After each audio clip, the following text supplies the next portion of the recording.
안녕하세요. 저는 딸 하나에 아들 둘을 키우고 있는 40대 여성입니다. 저는 나이를 먹지 않을 줄 알았는데 정신 차리고 보니 어느새 제가 40대가 되어 있고 세 자녀의 엄마가 되었네요. 되돌아보면 오늘의 저와 가족들이 있기까지 정말 무수히 많은 일이 있었습니다. 사실 지난 10년은 제 인생에서 가장 힘들고 괴로운 나날들이었어요. 지금은 어느 정도 제 마음이 정리도 되고 여유가 있지만 얼마 전까지만 해도 생각할수록 울분이 터지고 치가 떨리는 사건 때문에 잠도 잘 못 잤거든요. 하지만 이제는 새로운 시작을 앞두고 다 털어버리고자 이렇게 사연을 보내게 되었습니다.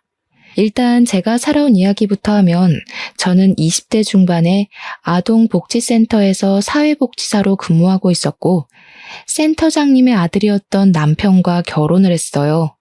사실 센터장님인 시어머니는 저를 정말 싫어하셨습니다. 처음부터 저를 싫어했던 것은 아니었어요. 오히려 처음에는 일 잘하고 아이들에게도 잘한다고 너무 좋아하셨습니다. 하지만 남편과 연애를 하고 결혼을 하겠다고 말하니 자기 아들 짝으로는 제가 한참 부족하다고 생각했는지 결혼을 반대했어요. 그도 그럴 것이 사실 우리 집은 부유하지 않았고 저의 어린 시절은 불행했습니다. 아빠는 어릴 때부터 아침부터 저녁까지 술만 찾으셨고 가장의 역할은 전혀 하지 않았어요. 심지어 술에 잔뜩 취하면 엄마를 때리기까지 했습니다. 실질적인 집안의 가장이었던 엄마는 요양보호사 자격증을 따서 요양원에서 밤 늦게까지 일하시며 우리를 키우셨어요. 이렇게 매일 술 냄새가 진동하고 가끔은 엄마의 울음소리도 들리는 집이 싫었던 오빠는 20살이 되자마자 집을 나가버렸습니다. 그리고 아빠는 제가 20살이 되던 해 급성 알코올 중독으로 돌아가셨어요. 아빠의 장례식 마지막 날 발인까지 다 하고 저는 엄마를 모시고 집에 가려는데 어디선가 많이 본 뒷모습이 보였습니다. 자세히 보니까 오빠였는데 옷은 다 해지고 얼굴도 상처투성인 것이 꼴이 말이 아니었어요. 엄마와 저는 다급히 오빠를 불렀지만 오빠는 제 목소리를 듣고서 도망가 버렸고 그 뒤로는 오빠를 그 어디서도 보지 못했습니다. 그날 엄마는 집에 오셔서 오빠 생각에 가슴을 치며 눈물을 흘리셨어요. 당장이라도 모든 것을 다 포기하고 오빠를 찾아다니고 싶었지만 우리는 당장 먹고 살 걱정에 슬퍼만 할 수 없었습니다. 엄마는 여전히 요양원에서 일하셨고 저는 대학교는 꿈도 못 꾼 채 아르바이트를 하면서 사회복지사 자격증을 땄어요. 그 뒤로 아동복지센터에 취업하여 시어머니와 남편을 만난 것입니다. 이렇게 우리 집은 하루 벌어서 하루 겨우 먹고 사는 형편이었지만 시댁은 시아버지가 살아계셨을 때 공무원으로 계셨어요. 그래서 시아버지가 돌아가시고 나서도 유족연금을 받고 있었고 시어머니는 아동복지센터의 센터장, 남편이 지역에서 꽤 잘 나가는 입시학원 원장이었습니다. 엄청나게 갑부는 아니지만 그래도 꽤 넉넉히 사는 집안이었고 실제로 이 동네에서 비싼 아파트에서 살고 있었어요. 이런 집이 저를 며느리감으로 어디 생각이나 했겠습니까? 시어머니는 당연히 저를 결사반대했고 친정엄마도 꼭 이 결혼을 해야겠냐며 걱정하셨지만 저와 남편은 불같은 사랑을 했어요. 결국 시어머니는 우리의 사랑에 두 손 두 발 다 들고 마지못해 결혼을 허락했지만 조건이 하나 있었습니다. 그것은 바로 일을 관두고 시댁에 들어와서 살라는 것이었어요. 그 당시 저는 사랑에 눈이 멀어 남편과 결혼만 시켜준다면 지옥에라도 갈 수 있을 정도였습니다. 그래서 시댁에서 시어머니와 함께 사는 것은 힘든 일이 아니라고 생각했고 같이 살면서 가족의 정을 쌓으며 저의 진면모를 보여주리라고 당찬 다짐까지 했어요. 그렇게 저는 20대라는 어린 나이에 호랑이 같은 시어머니를 모시고 살게 되었는데 사실 그때 기억은 두 번 다시는 떠올리기 싫을 정도로 정말 힘들었습니다. 정말 TV에서 나오는 어지간한 시집살이는 다 겪었던 것 같아요. 아직도 잊히지 않는 것이 시댁에서 처음으로 식사하는 날이었습니다. 나름대로 최선을 다해 음식을 차리고 당연히 같이 먹으려고 식탁에 앉았더니 시어머니가 저를 매섭게 놀아보셨어요. 너 제정신이니? 어디서 지금 며느리가 감히 여기서 같이 밥을 먹으려고 해? 나는 절대 너 같은 며느리와 겸상 안 한다. 너는 우리가 식사 마칠 때까지 옆에 서서 잔심부름이나 해라.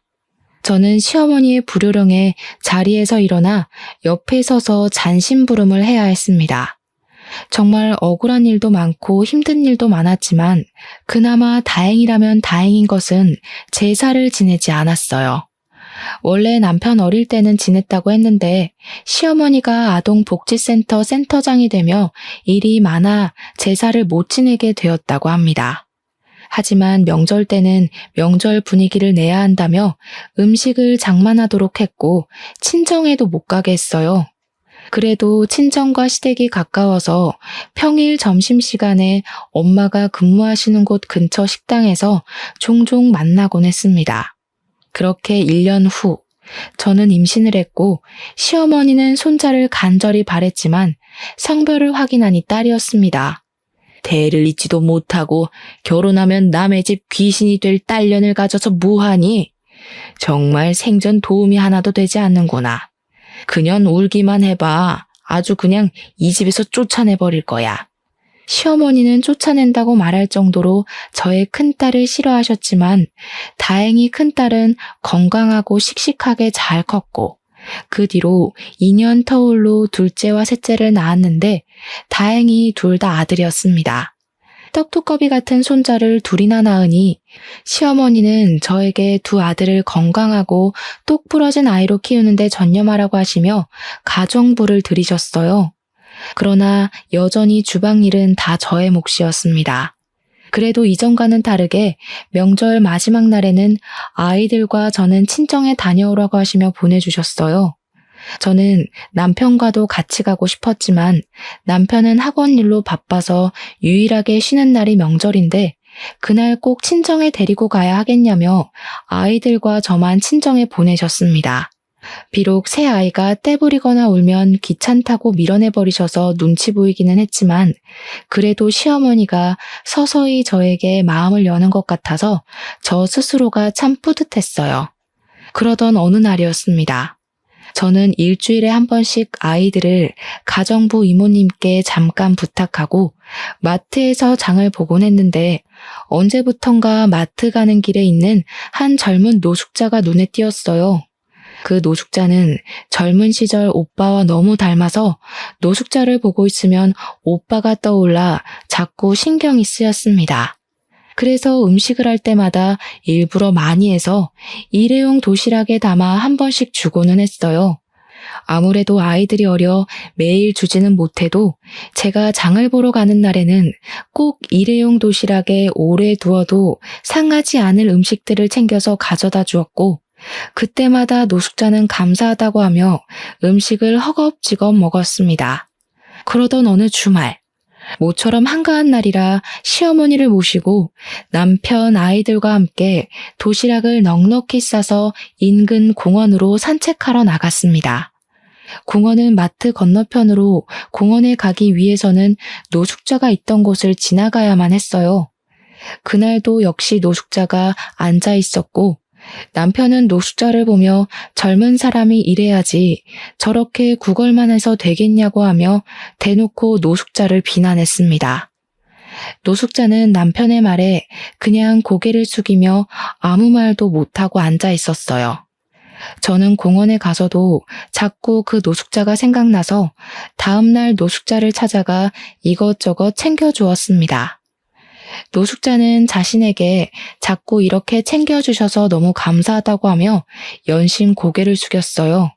저는 그런 노숙자에게 아니라고 하며 힘내서 버티면 언젠간 좋은 날이 올지도 모르니 항상 힘내고 희망을 잃지 말라고 했고 제 말에 노숙자는 고개를 숙이고 눈물을 훔쳤습니다. 가끔 노숙자들에게 음식을 대접했을 때 감사하기는커녕 오히려 더 큰 것을 바라는 경우도 있던데 이 노숙자는 그래 보이지 않았어요. 무슨 사연이 있는지는 모르겠지만 이 노숙자가 꼭 잘 됐으면 좋겠다는 생각이 들었습니다. 그렇게 1년 정도가 지났어요. 저는 여전히 노숙자에게 음식을 한 번씩 갖다 주었고 노숙자는 변함없이 머리를 조아리며 저에게 감사하다고 했습니다. 하루는 노숙자에게 음식을 주니 노숙자가 감사하다고 하며 이상한 말을 했어요. 저 사모님, 제가 이런 이야기하는 게 맞는지 모르겠는데 사장님 한번 잘 살펴보세요. 최근에 부쩍 젊은 여성분과 다정하게 자주 다니시더라고요. 그게 무슨 말이세요? 저희 남편이 바람이라도 피운다는 것이에요? 아니면 다행이지만 그래도 혹시 모르니까요. 제가 이래봬도 이 자리에서 1년 정도 있었잖아요. 1년이라는 시간 동안 있으면서 본 게 있어서 그래요. 한번 사장님 잘 살펴보세요. 저는 노숙자의 말을 듣고 처음에는 그냥 잘못 본 거겠거니 하고 말았습니다. 그런데 집에 와서 곰곰이 생각해보니 그간 남편의 행적이 조금 수상하기는 했어요. 최근에 학원 일이 많다며 아침 일찍부터 출근해서 밤늦게 퇴근하기도 하고 주말에도 학원에 종종 갔으며 어떨 때는 학원에서 잔다고 아예 집에 오지도 않았거든요. 저는 노숙자의 말이 거짓이길 바라면서도 한편으로는 진짜인 것 같은 불안감이 들었습니다. 그러다 제 생일이 다가왔어요. 사실 그동안 시댁에서 살며 제 생일은 점차 잊히고 있었습니다. 이번에도 당연히 그럴 거로 생각하고 여느 때와 같이 부부 침실을 정리하는데 침대 밑에 무언가가 있더라고요. 손을 넣어 꺼내보니 웬 고급 목걸이가 있었습니다. 저는 그날이 제 생일 전날이라 당연히 남편이 저를 위해 준비한 것으로 생각해서 다시 침대 밑에 넣어뒀어요. 그리고 내일 남편이 목걸이를 주면 아무것도 몰랐던 것 깜짝 놀라는 연기를 해야겠다고 생각했습니다. 제 생일인 다음 날, 저는 아침에 남편이 생일 축하한다고 하며 목걸이를 건네줄 줄 알았는데 남편은 아무 말이 없었어요. 오히려 학원 일로 바쁘다고 하며 새벽부터 정신없이 나갔고 남편이 출근하고 침대 밑을 보니 어제는 분명히 있던 목걸이가 없었습니다. 저는 남편이 저녁 때 퇴근하며 깜짝 선물로 줄 것으로 기대했으나 그날 저녁 남편은 집에 들어오지 않았어요. 전화를 해보니 학원 선생님의 어머니가 돌아가셔서 지방에 내려가고 있고 오늘 밤에 못 들어갈 것이라고 했습니다. 상황은 어쩔 수 없었지만 선물을 받을 것으로 기대해서 그런지 속상했어요. 그래도 남편이 장례식장에 다녀와서 목걸이를 제게 줄 줄 알았는데 끝내 남편은 목걸이를 꺼내지 않았습니다. 이렇게 되자 침대 밑에 있던 목걸이는 과연 누구의 것이었는지가 궁금했어요. 남편에게 물어보려고 했으나 남편이 매일 밤늦게 들어오고 아침에는 일찍 나가버려서 물어볼 수 없었습니다. 그 주 일요일, 남편은 학원에 일이 있다며 아침 일찍부터 나갔고 아이들은 방에서 놀고 있었어요. 아이들과 함께 공원이라도 가고 싶었지만 일요일에는 가정부 이모님이 오시지 않아 제가 집안일을 해야만 했습니다. 점심시간이 되어 식사 준비를 하고 시어머니 방문 앞으로 갔는데 큰 방에서 시어머니가 누군가와 통화 중이셨어요. 문 밖까지 소리가 들려 얼결에 들었는데 빨리 이혼시키고 아이와 함께 재혼시킨다는 말을 하셨습니다. 통화가 마친 것 같아 제가 식사 준비 다 됐으니 나오시라고 문을 두드리려고 하자 시어머니가 문을 열고 나왔어요. 깜짝이야. 쥐새끼처럼 문 앞에서 뭐 하는 짓이야? 방금 내가 하는 이야기 들었어? 식사하러 나오시라고 말씀드리려고 한 건데. 그런데 방금 이혼 재혼 이야기 나오는데 누구 이혼했어요? 알 것 없다. 어디 어른이 통화하는데 몰래 엿듣고 있어? 너희 친정에서는 너를 그렇게 가르치디? 정말 못 배운 티가 아주 팍팍 나는구나. 얼른 가서 밥 먹자. 시어머니는 아주 당황한 표정으로 부엌에 가서 식사했고 그런 모습을 보니 느낌이 왠지 이상했습니다. 그날 저녁 남편이 퇴근 후 샤워하는데 자꾸 옷장에서 진동 소리가 났어요. 옷장 문을 열어보니 남편 양복 주머니에서 진동 소리가 나고 있었고 주머니 안에는 처음 보는 핸드폰이 있었습니다. 핸드폰을 꺼내보니 발신자 이름이 없고 핸드폰 번호 11자리만 적혀 있었는데 가운데 자리는 남편 생년월일과 같았고 끝자리가 남편 핸드폰 번호와 똑같았어요. 그리고 핸드폰 케이스에는 하트 그림이 그려져 있었습니다. 제가 전화를 받으려던 찰나 남편이 샤워하고 나왔어요. 남편은 제가 전화를 받으려는 모습을 보자 기겁을 하며 후다닥 핸드폰을 빼앗아 갔습니다. 뭐야, 남의 핸드폰을 왜 함부로 네가 받아? 이게 얼마나 중요한 전화인데. 계속 전화가 오길래 근데 이 핸드폰은 무슨 핸드폰이야? 자기 핸드폰 이거 아니잖아. 이거 학원에서 학부모님들, 학원 거래처 사람들과 연락하는 핸드폰이야. 언제 개통한 거야? 그리고 케이스는 그게 뭐야? 자기 원래 이런 케이스 유치하다고 안 좋아하잖아. 그냥 학생들이 선물로 줘서 한 거야. 뭘 그렇게 따져대. 아무튼 나 전화하고 올게. 남편은 핸드폰을 들고 굳이 집 밖에 나가서 전화통화를 했습니다. 아무리 학원 업무용 핸드폰이라지만 이렇게까지 화를 내는 것, 그리고 업무상의 전화를 굳이 밖에까지 나가서 하는 것이 이상했어요. 그리고 제일 이상한 것은 남편의 취향에 전혀 맞지 않은 하트 그림의 핸드폰 케이스였습니다. 원래 남편은 핸드폰 케이스도 항상 투명하거나 무채색만 했지 이런 그림이 그려진 것은 단 한 번도 한 적이 없었어요. 결혼 전 연애할 때 제가 사줘본 적은 있지만 그때도 유치하다고 절대 끼고 다니지 않았습니다. 젊을 때 그랬던 사람이 40대가 돼서 그런 핸드폰 케이스를 자발적으로 낀다는 것은 아무리 생각해도 말이 안 되는 소리였어요. 이상한 생각은 꼬리에 꼬리를 물었고 일단 그 번호 주인을 알아봐야겠다는 생각에 아까 전화 온 핸드폰 번호를 저장했습니다. 한번 보기는 했지만 가운데 자리는 남편의 생일이고 끝자리는 남편의 핸드폰 번호와 같아서 쉽게 기억할 수 있었어요. 핸드폰 번호를 저장하고 나니 카카오톡에 새 친구가 뜨길래 메인 사진을 보니 침대 밑에서 본 그 목걸이 사진이 있었고 그 위에는 남자와 여자가 커플링을 끼고 손잡은 사진이 있었습니다. 그리고 상태 메시지에는 남편의 이니셜 하트 그리고 400일이라는 글씨가 있었어요. 저는 직감적으로 이 남자의 손이 남편의 손이고 이 핸드폰 번호의 주인은 남편과 불륜을 저지르고 있는 여자의 번호라는 것을 알았습니다. 그날 밤 남편은 상간녀와 통화를 하고 서재에서 잠을 잤고 저는 부부 침실에서 혼자 있으며 이 상황을 어찌해야 할지 고민했어요. 밤을 꼴딱 새우고 다음날 아침, 남편은 역시 새벽부터 출근했습니다.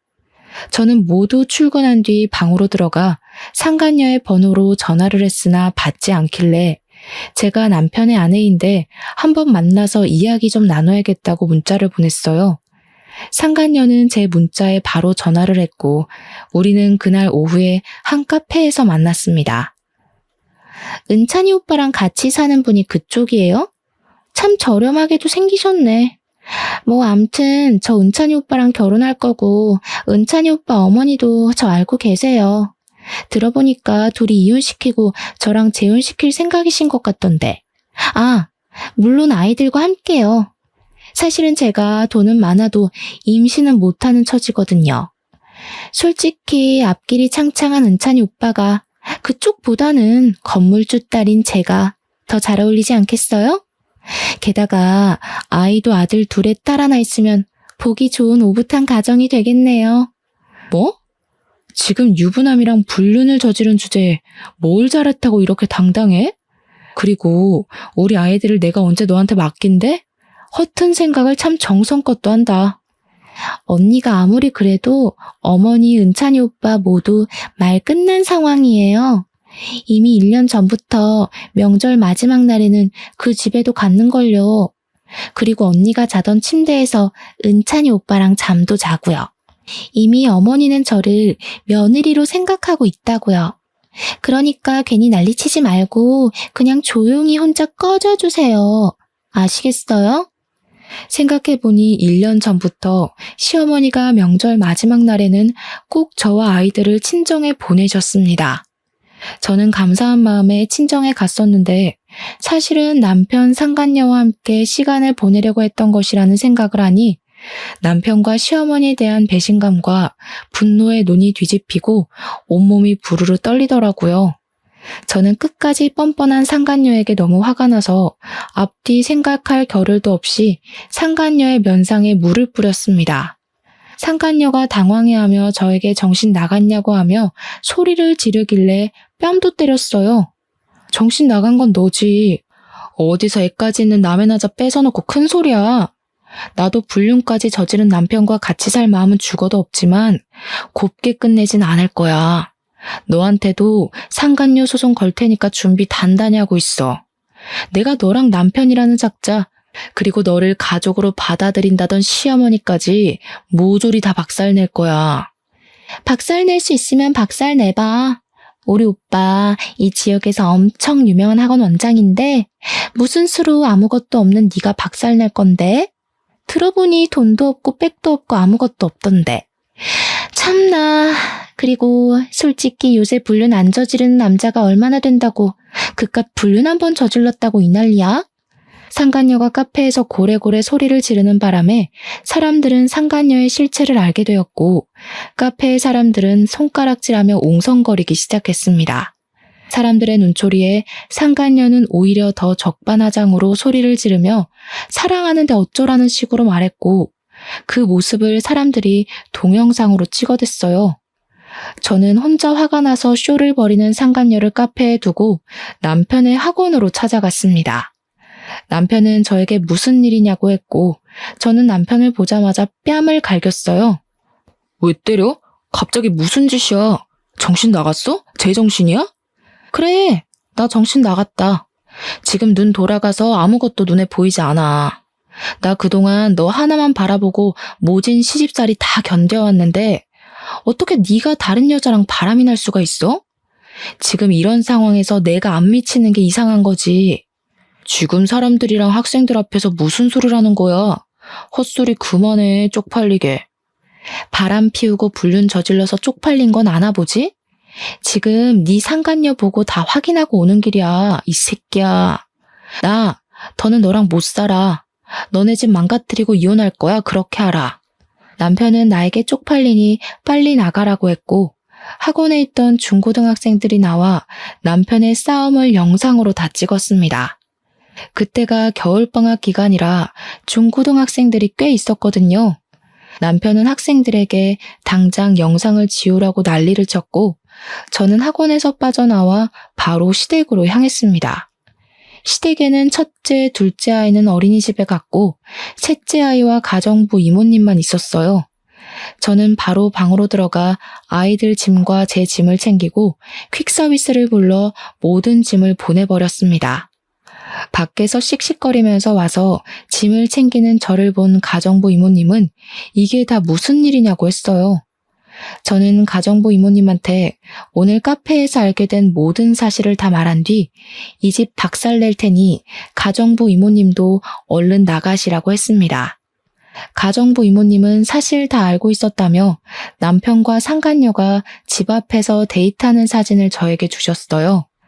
그러면서 이모님이 이 집에 들어오게 된 경위를 이야기해 주셨습니다. 원래 이모님의 남편은 이 집의 운전기사였다고 해요. 그런데 기사로 일하면서 시어머니와 남편에게 온갖 막말을 다 들었다고 하며 녹음된 파일을 들려주었는데 정말 욕설이 엄청나더라고요. 결국 이모님의 남편은 공황장애, 우울증, 대인기피증으로 밖에 나오지 못하는 상황이고 이 모습을 본 이모님은 이 집구석 무너뜨릴 생각으로 가정부가 되어왔다고 했습니다. 그러면서 이 집에 남아 도울 것이 있으면 도울 테니 언제든지 연락하라고 했어요. 저는 가정부 이모님과 대화를 마친 후 그 망할 놈의 집구석에서 나와 새 아이를 데리고 친정으로 갔습니다. 일단 큰 소리치고 나왔는데 이 집을 어떻게 망가뜨려야 하나 고민이 되었어요. 그날 저녁 엄마가 퇴근하시고 집에 오셨고 저는 그동안의 상황을 다 이야기했습니다. 엄마는 처음부터 그 집구석 마음에 들지 않았는데 어떻게 사람들이 그럴 수 있냐고 하시며 엄마가 도울 일 있으면 언제든 말하라고 하셨어요. 엄마와 이야기하는데 시어머니에게 전화가 왔습니다. 야, 너 아들 학원에서 난동 피우고 왔다면서? 쪽팔리게. 솔직히 생각을 해봐라. 우리 아들한테 너같이 지질이 궁상인 년이 어디 어울릴 거로 생각하니? 그래도 네가 아들을 둘이나 낳아서 내가 그동안 사람 대접은 한 건데 며느리로는 절대 안 된다. 너같이 돈도 없고 무식한 것은 그냥 아이만 낳아주고 꺼져주면 돼.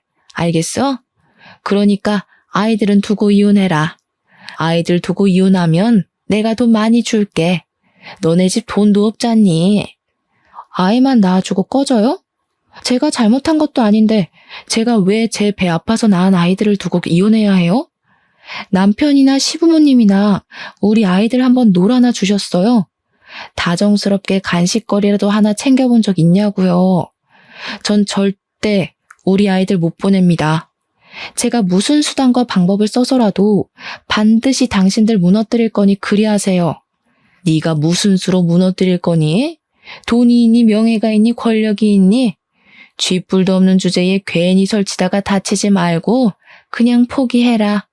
이 말 듣고 도끼가 단단히 오른 저와 엄마는 시어머니의 센터 그리고 남편과 상간녀까지 반드시 망하는 모습을 봐야겠다고 다짐했습니다. 집에서 잠시 쉬고 있는데 가정부 이모님이 만나자고 연락이 왔어요. 약속된 장소로 나가보니 이모님이 아까는 정신이 없어서 말을 못했다며 볼펜 녹음기를 하나 건네주셨습니다.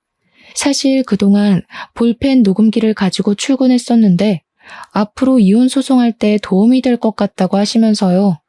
저는 감사한 마음으로 가정부 이모님께 볼펜 녹음기를 받았고 친정집으로 다시 가는 길에 노숙자를 보았습니다. 평소처럼 마트에서 노숙자에게 이것저것을 사서 건네다가 제가 매일 지니고 다니던 오빠의 사진을 노숙자 앞에 떨어뜨렸어요. 노숙자는 오빠의 사진을 보더니 오빠의 이름을 말하며 맞냐고 물었습니다. 저는 맞는데 어떻게 하시냐고 했더니 원래 이 근처에서 크게 학원을 하시던 학원 원장님이셨다고 하며 항상 지나가실 때마다 자신에게 음식을 사주시던 분이라고 했어요. 그런데 갑자기 다른 지역으로 이사하셨고 가시면서 혹시 힘든 일 있으면 연락하라고 하시며 명함을 주고 가셨다고 합니다. 그러면서 노숙자는 오빠의 이름이 적힌 명함을 건네주었어요. 저는 그 명함을 보고 바로 엄마에게로 달려갔습니다. 엄마는 명함을 보시더니 떨리는 목소리로 명함 속 번호로 전화를 했어요. 오빠는 엄마의 목소리를 듣자마자 바로 엄마임을 알아차렸고 우리는 눈물을 흘리며 오빠에게 지금 사는 곳을 물었습니다. 노숙자의 말대로 오빠는 대학 입시 컨설팅 학원을 운영하고 있었고 오빠가 있는 곳은 우리가 사는 곳 바로 옆 동네였어요.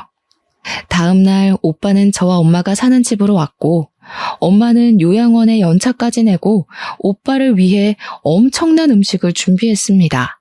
우리는 밥을 먹으며 서로 살아온 이야기를 나눴어요. 오빠는 20살 때 집을 나가 막노동을 하며 고시원에서 생활했다고 합니다.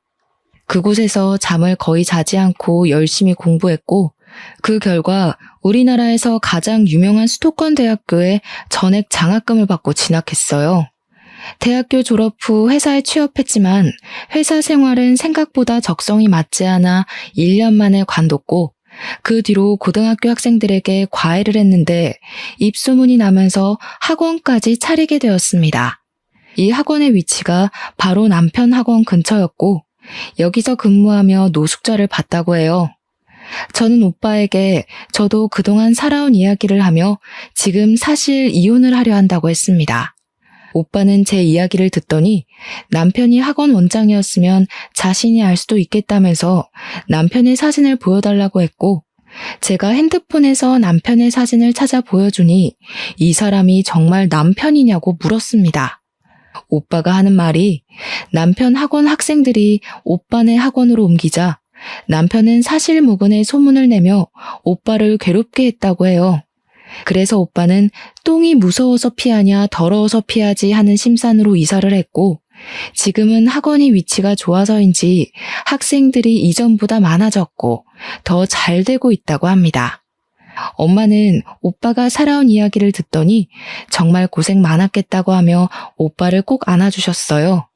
오빠는 남편으로 인해 우리 남매 둘 다 너무 고생했다며 그놈들 절대 가만두면 안 되겠다고 했습니다. 그러면서 혹시라도 돈이 필요하면 최선을 다해 도와줄 테니 돈 걱정은 걱정하지 말고 최고의 변호인단을 꾸려서 이혼 소송을 하든 뭘 하든 해서 그 집구석을 아주 납작하게 해주라고 했어요. 솔직히 그들을 무너뜨리고 싶어도 아무것도 없는 제가 할 수 있을까 걱정했는데 오빠의 말을 들으니 뭔가 힘이 되었습니다. 집에서 식사를 마친 뒤 저와 오빠는 우리가 다시 만나는 데 결정적인 도움을 줬던 노숙자를 만나러 갔어요. 그런데 항상 있던 그 자리에 노숙자가 보이지 않았습니다. 근처 상인의 말로는 어제 어디론가 떠날 듯이 짐을 다 챙겨서 떠났다고 해요. 저와 오빠는 부디 노숙자가 편안한 곳에서 일도 하며 잘 살기를 간절히 빌었습니다. 시계를 보니 어느덧 오빠가 출근할 시간이 되어 오빠는 학원을 갔고 저도 집으로 와서 남편 학원으로 이혼 서류를 보냈어요. 그리고 시어머니와 남편을 무너뜨리기 위해 가정부 이모님이 주신 볼펜 녹음기에 녹음된 내용을 들어보았습니다. 들어보니 시어머니는 상간녀에게 오래전부터 며느리라고 부르며 통화를 종종 했었고 남편과 저를 쫓아낼 궁리를 하는 대화 내용이 제법 상세히 녹음되어 있었어요. 게다가 아동복지센터에 지원되는 보조금을 횡령한 정황까지 나왔습니다. 저는 이 모든 것들을 증거로 일단 시어머니를 고소했어요. 그리고 지역 맘카페에 남편과 시어머니에 대한 글을 올렸습니다. 학생들을 가르치는 학원 원장이 결혼하고 아이를 셋이나 낳았지만 젊고 돈 많은 건물주 딸인 여자와 불륜을 저지르고 아이들을 보살피는 지역 아동센터 센터장인 그의 엄마는 아들의 불륜을 혼내지는 못할 망정 오히려 상간녀에게 며느리라고 부르며 그들을 지지하고 본처를 쫓아내려 한다고 말이에요. 또한 가정부 이모님의 남편에게 막말했던 녹음 파일까지 다 올렸습니다. 맘카페에서는 어느 학원에 어느 센터 선생님이 이러는지 확인한다고 난리가 났고 이어서 댓글에 자기 아들이 학원에서 찍어온 영상이라며 동영상 파일 하나가 올라왔어요. 그 동영상에는 저와 남편이 나왔고 이로 인해 남편의 학원이 어디인지 다 알려지게 되었습니다.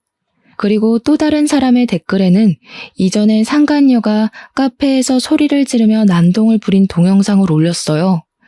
그 동영상에는 상간녀가 소리를 지르며 이 지역에서 엄청 유명한 학원 원장과 불륜을 저지른다고 말하는 장면이 있었는데 그 덕에 사람들은 동영상 속 여자가 남편과 불륜을 저지른 상간녀임을 알 수 있었고 건물주라는 말에 상간녀의 신상도 털리게 되었습니다. 저는 이 모든 상황을 지켜보며 우리나라의 네티즌의 빠른 정보력에 감탄하고 있는데 남편에게 전화가 왔어요. 너 학원에 이혼 서류 보냈더라? 나도 너랑 이혼할 참이었는데 잘 됐네. 근데 말이지, 아이들은 내가 데리고 와야겠어. 사실 너희 집보다 우리 집이 잘 살기도 하고 우리 집이 교육 쪽에 종사하고 있으니까 내가 아이들을 보는 게 더 낫지 않겠어? 과연 그럴까? 지금은 너네 집이 우리 집보다 더 잘 살지 몰라도 내가 보기엔 조만간에 너네 집 망할 것 같은데? 그게 무슨 소리야? 이혼 앞두니까 불안하고 초조해서 헛소리하니? 아무튼 우린 네 뜻대로 이혼하고 양육권은 내가 가질 거야. 그렇게 알고 있어. 넌 양육권 못 가질 거야. 아빠라는 작자가 아이들이랑 언제 한번 다정하게 놀아주기나 했니? 난 양육권 절대 못 넘기니 이혼 소송하자. 네가 이혼 소송할 수 있을 것 같아? 생각보다 이혼 소송할 때 돈 꽤 많이 들어. 너 그만한 돈 없잖아. 괜히 무리하지 말고 그냥 좋게 말할 때 내 말대로 해. 그게 너도 좋을걸? 고양이 쥐 생각해주는 거니? 너 걱정은 눈물 나게 고맙지만 내가 설마 이혼 소송할 돈도 없을까봐? 걱정하지 마.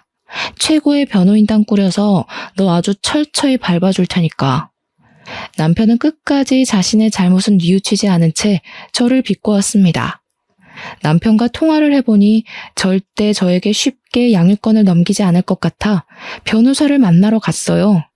변호사는 제가 준비한 모든 자료를 듣더니 충분히 이혼 소송에서 승소할 수 있고 상간녀 소송에 양육권 소송까지 가능하겠다고 했습니다.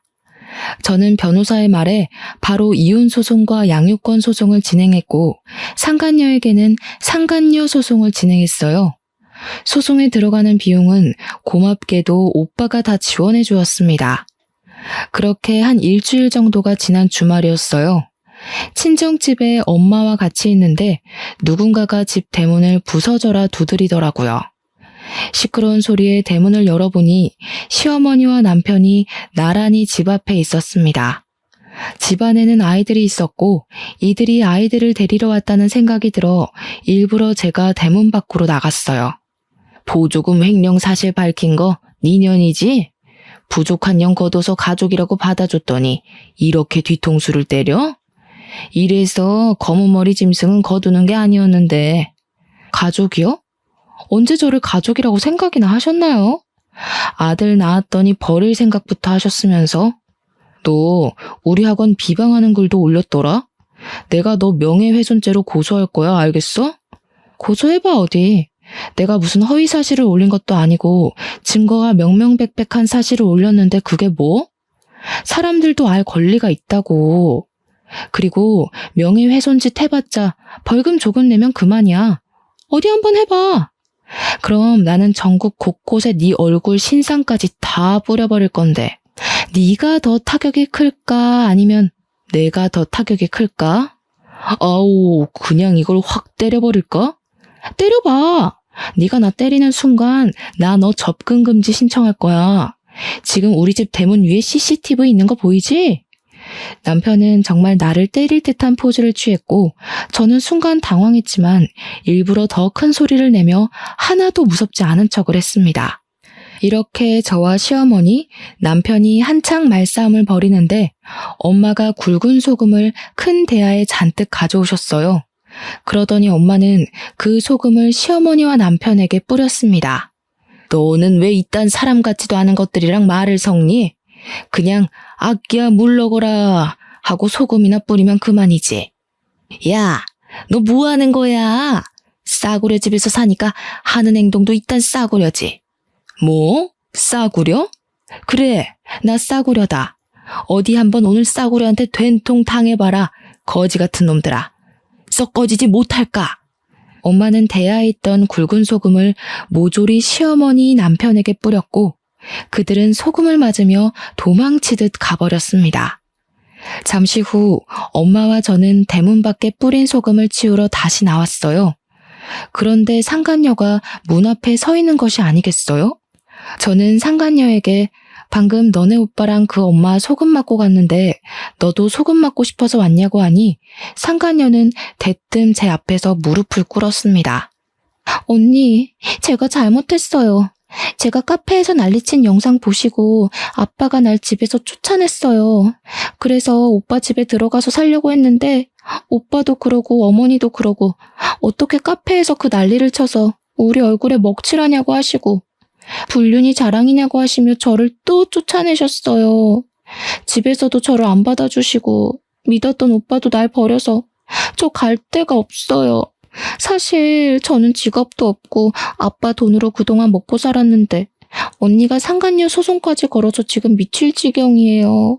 이제 오빠랑도 헤어지고 정신도 차리고 살 테니 제발 상간녀 소송 좀 취소해 주시면 안 돼요? 카페에서 그 당당하던 모습은 어디 가고 이렇게 불쌍하실까? 그러게, 누가 그렇게 행동하랬니? 그리고 이렇게 일을 만든 사람은 바로 너야.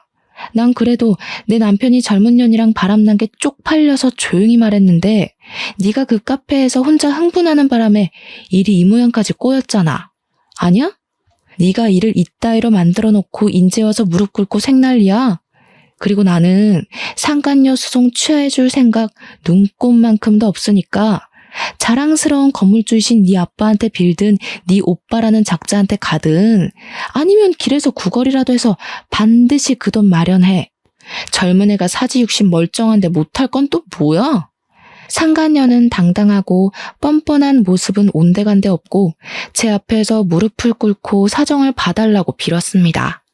어떤 사람은 이런 모습을 보면 불쌍해서 고소를 취하해주기도 하던데 저는 그런 모습을 보니 참 고소하더라고요. 아무튼 상간녀는 제가 고소 취하 안 해준다고 하자 우리 집안까지 들어오려고 하길래 저는 경찰을 불러서 쫓아냈습니다. 그 뒤로 상간녀 소송이 진행되었고 최종적으로 저에게 위자료를 지급하라는 판결이 내렸지만 상간녀는 돈이 없다는 이유로 저에게 위자료를 주지 않고 버텼어요. 그래서 저는 변호사의 말대로 채권 추심을 했습니다. 그 결과 상간녀의 통장은 압류당하고 상간녀의 계좌에 있던 돈을 빼올 수 있었어요. 그리고 남편은 불륜을 저지른 소문이 쫙 퍼져서 학원 수강생들이 썰물처럼 싹 빠져나가 학원은 문을 닫았고 이혼소송에서도 져서 저에게 위자료를 지급했습니다. 물론 양육권도 박탈당해서 양육비까지 매달 줘야 하는 상황이 되었어요. 시어머니 역시 센터에서 보조금을 횡령해온 사실이 적발되어 센터 문을 닫았고 지금은 재판을 진행 중인데 1심에서는 일단 징역 6개월이 나왔지만 항소해서 2심 재판을 기다리고 있습니다. 시어머니와 남편 그리고 상간녀는 아이 셋이 있는 그럴싸한 가정을 꿈꿨지만 결국 아이 셋은커녕 아무것도 갖지 못하고 인생의 쪽박을 찼어요. 그리고 저는 오빠의 도움으로 소송을 무사히 마치고 집 근처에 아이들에게 맞는 어린이집도 찾았습니다.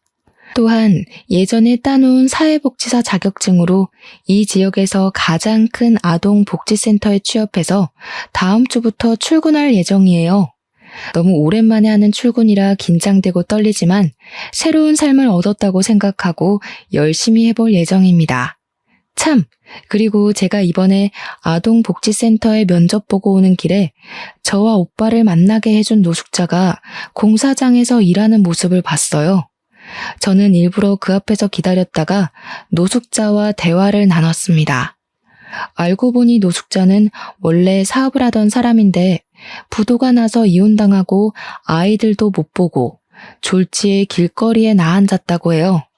이렇게 떠돌아다니다가 죽으려고 했는데 저도 오빠가 베풀어준 선의로 열심히 살 희망이 생기고 다시 일할 용기가 생겼다고 했습니다.